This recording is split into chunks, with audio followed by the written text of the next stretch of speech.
Hey everyone, in defense of low longevity and projection, talking about reasons to consider fragrances that have low longevity and or projection for certain scenarios. If you only want to wear ones with massive, awesome, go for it. But I do think that people sometimes completely write off ones with, less projection, for example, even though there's actually scenarios where that would be, more appropriate and stuff like that. So going to jump in, not in any particular order. One, the occasion. For example, if you're going to be in a really tightly packed small space, hopefully you're not going to get stuck in an elevator, but like say you're going to be in a car ride, especially with a coworker or someone that's not, your partner or a close friend that you could know if they hate a certain scent or something like that, that would be not good to, or like an airplane, for example, that would be super rude to wear something with massive projection on a tightly packed plane. People can't escape. They're sitting next to you for hours or whatever. And yeah, just not pleasant. So there's all kinds of occasions where it would honestly be better to wear nothing than something that has a lot of projection that's just going to be like choking people out around you who are too close to you. Two, for me, I sometimes like the idea of fragrances or anything that leaves me wanting more, because otherwise sometimes it's like if something, and this one speaks more to longevity, and I'm not saying I want one that lasts 5 minutes. That really would be annoying. But like, say that it lasts 3 or 4 hours, which by many people would be considered like, oh, that's way too low. I would never wear that. Sometimes I like the idea of certain ones, especially if they're really strong, but those aren't usually the ones that have low longevity, where it's like you get it, you enjoy it, and then it kind of leaves you wanting more a little bit, not in an extreme way, because otherwise I can sort of get sick of a scent if it's in my scent bubble for too many hours in a row. It's just kind of like, okay already.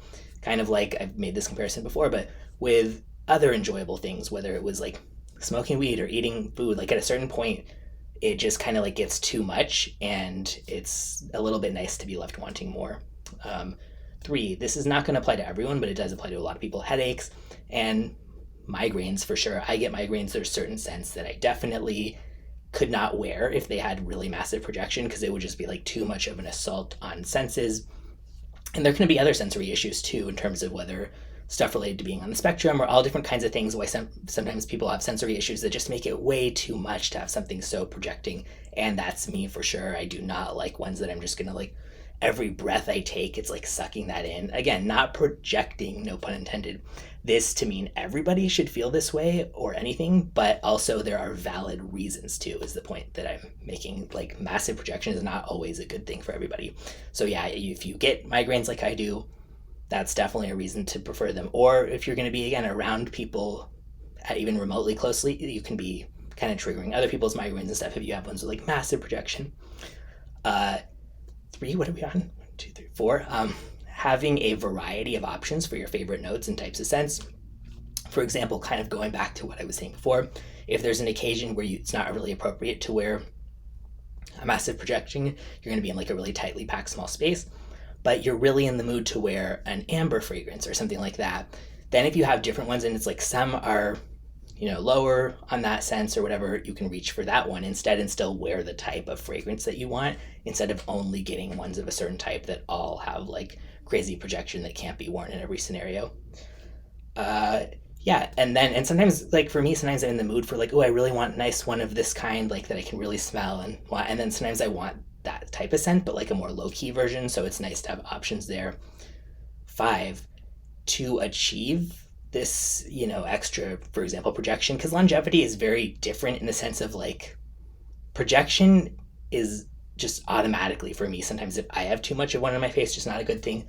Longevity is a lot more like, okay, why would I not want it to last a somewhat decent amount of time, as long as I'm left wanting more at least a little bit. But for both of these kind of, they being perfumers will often add an overdose of like musk, ambroxan, and other molecules like that to make the scent have better projection longevity. And for some people, you care more about projection longevity than the scent. So you'd rather have a scent that had better projection and longevity and smelled a little bit less good than maybe had worse projection but smelled better. I'm not like that. No way is better than the other, but for me, I'm definitely not like that. I'm all about the scent. I don't want anything affecting or compromising how the scent smells. So many times I've tried one where it's like, damn, this would smell really good if they didn't add such an overdose of like musk, ambroxan, whatever. And I don't have a problem with those notes in and of themselves, but just sometimes they're just really, really overdone. So that can be something that really compromises how good the scent does or doesn't smell. And kind of a major but bonus one here, that can actually really like 100% be the difference between coming across as sexy and try hard in terms of how the projection can seem too strong. I can think of multiple examples where I wore what I didn't consider, and definitely wasn't like a crazy amount or anything, before, getting into a car with my wife or just like whatever, she was around me shortly after and I wasn't wearing a ton. And it was like, oh, I don't really like that. And then other times when I sprayed less, she would be like, "Ooh, you smell really good. What is that?"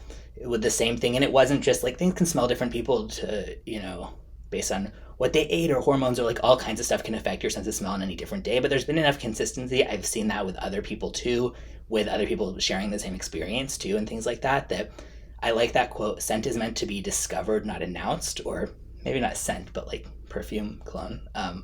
So if somebody can smell you from 10 feet away, when they get close to you, if they're trying to like smell your neck or something, oh my God, that's going to be so overwhelmingly strong. So I don't find that sexy to be smelling something from that far away. Like you can totally still wear something that people can smell without it being something that's like absolutely shouting. But again, some people can pull that off. Some people only want to wear scents like that. Totally get it.